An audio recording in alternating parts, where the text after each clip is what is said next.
You can roughly locate any community in the world, somewhere along a scale running all the way from democracy to despotism. One to the democracy end, another somewhere in the middle, and a third. Let's find out about despotism. This man makes it his job to study these things.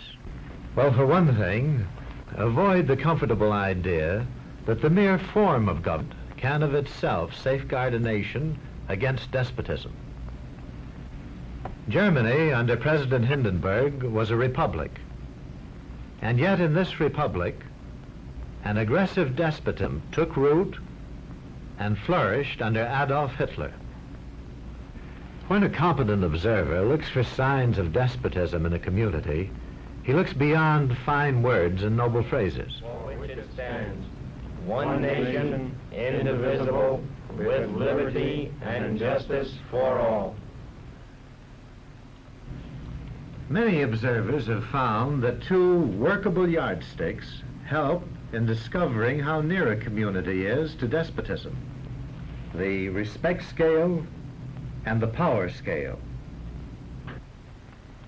A careful observer can use a respect scale to find how many citizens get an even break. As a community moves towards despotism, respect is restricted to fewer people. A community is low on a respect scale if common courtesy is withheld from large groups of people on account of their political attitudes. If people are rude to others because they think their wealth and position gives them that right, or because they don't like a man's race or his religion.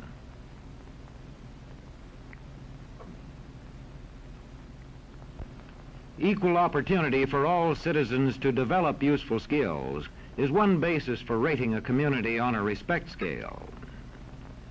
The opportunity to develop useful skills is important, but not enough. The equally important opportunity to put skills to use is a further test on a respect scale.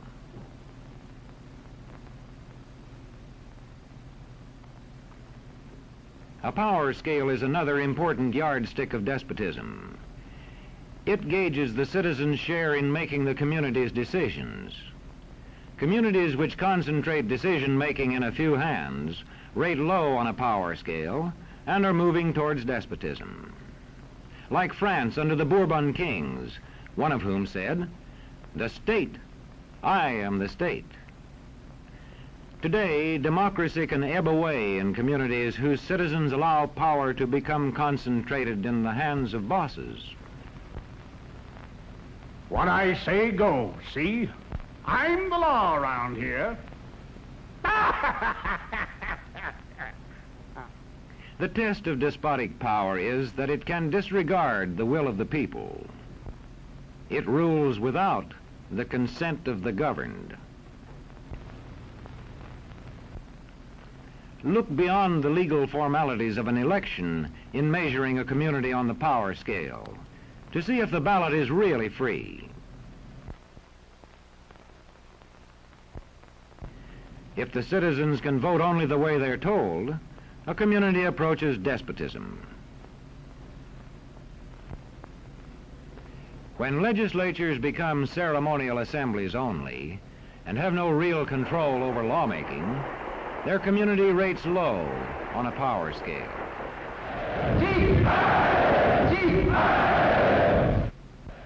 In a downright despotism, opposition is dangerous, whether the despotism is official or whether it is unofficial.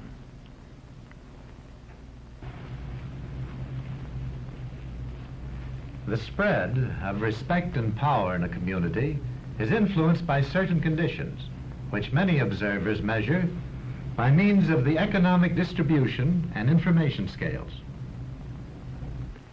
If a community's economic distribution becomes slanted, its middle-income groups grow smaller, and despotism stands a better chance to gain a foothold. Where land is privately owned, one sign of a poorly balanced economy is the concentration of land ownership in the hands of a very small number of people. When farmers lose their farms, they lose their independence. This one can stay on, but not as his own boss anymore. To the extent that this condition exists throughout a nation, the likelihood of despotism is increased. In communities which depend almost entirely on a single industry, such as a factory or mine, maintaining economic balance is a challenging problem.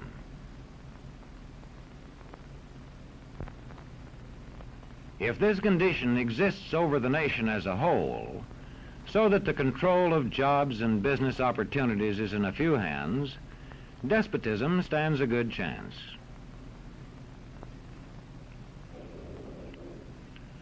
Another sign of a poorly balanced economy is a taxation system that presses heaviest on those least able to pay. A larger part of a small income is spent on necessities such as food.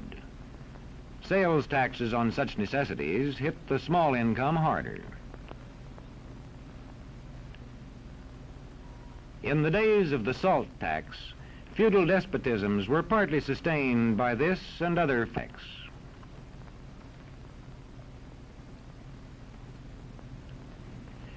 A community rates low on an information scale when the press, radio, and other channels of communication are controlled by only a few people, and when citizens have to accept what they're told. In communities of this kind, despotism stands a good chance. See how a community trains its teachers. Bear this in mind. Young people cannot be trusted to form their own opinions. This business about open-mindedness is nonsense. It's a waste of time trying to teach students to think for themselves. It's our job to tell them. And when teachers put such training into practice, despotism stands a good chance. These children are being taught to accept uncritically whatever they're told. Questions are not encouraged. How can you ask such a question? Have you got a textbook? Yes, ma'am. Does it say here that our law courts are always just? Yes, ma'am. Then how dare you question the fact? Sit down. And so we aren't surprised when... But it must be true. I saw it in this book right here.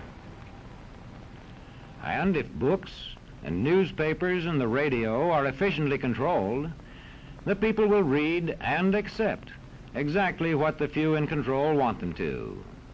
Government censorship is one form of control. A newspaper which breaks a government censorship rule can be suspended.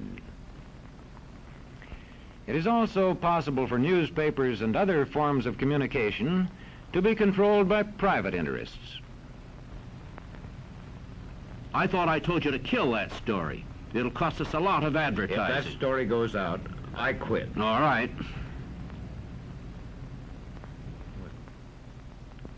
What sort of community do you live in? Where would you place it on a democracy-despotism scale? To find out, you can rate it on a respect scale and a power scale. And to find out what way it is likely to go in the future, you can rate it on economic distribution and information scales. The lower your community rates on economic distribution and information scales, the lower it is likely to rate on respect and power scales, and thus to approach despotism.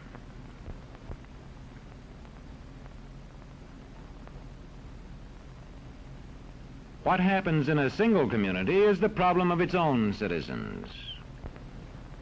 But it is also the problem of us all, because as communities go, so goes the nation.